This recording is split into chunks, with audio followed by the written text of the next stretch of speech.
In the shadowy alleyways of London's East End, a series of horrific events unfolded in the summer of 1888.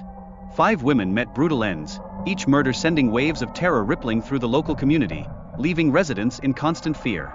As if to mock the authorities, letters purportedly sent by the killer himself found their way to Scotland Yard. They taunted the police, weaving dark hints of future atrocities. It was from these chilling correspondences that the name Jack the Ripper first emerged, forever etching a notorious legend into the fabric of criminal history. The late 19th century painted a grim picture of London's East End, a tumultuous landscape rife with crime and violence. Here, countless immigrants sought refuge and new beginnings, yet the streets were perilous, and the specter of prostitution complicated societal views on women's safety. Amidst this chaos, Emma Smith became one of the early victims whose tragic story testified to the brutal realities faced by women of the time.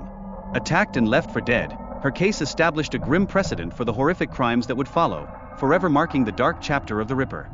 Jack the Ripper's heinous methods sent shockwaves throughout London.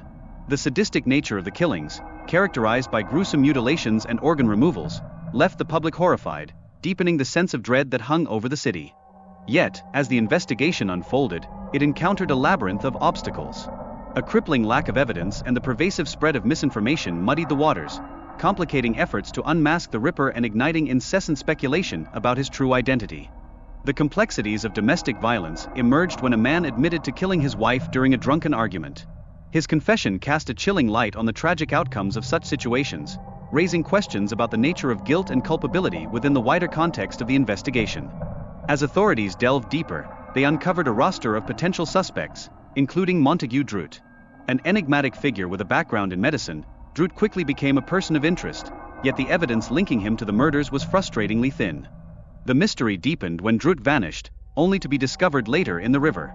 His disappearance ignited public speculation, feeding society's insatiable desire for resolution in the face of these unsolved crimes. In the midst of it all, Florence, the wife of a suspected murderer, found herself arrested. Yet, as new evidence surfaced, she was exonerated, revealing the intricate and often convoluted nature of historical criminal investigations. With each twist and turn, the case took on new intrigue. The discovery of a pocket watch inscribed with references to the Ripper's victims added an enigmatic element to the story, yet the authenticity of such evidence sparked endless debates among historians. Doubts began to surface regarding the origins of the supposed diary linked to the Ripper. The handwriting style invited skepticism, illustrating the considerable challenges historians face in discerning fact from fiction within true crime narratives. A researcher named Russell Edwards made a bold claim, asserting that he solved the Jack the Ripper mystery by unveiling a 100% DNA match that linked Kosminski to the horrifying crimes. This revelation stemmed from a blood-stained shawl salvaged from a crime scene, triggering fresh waves of speculation.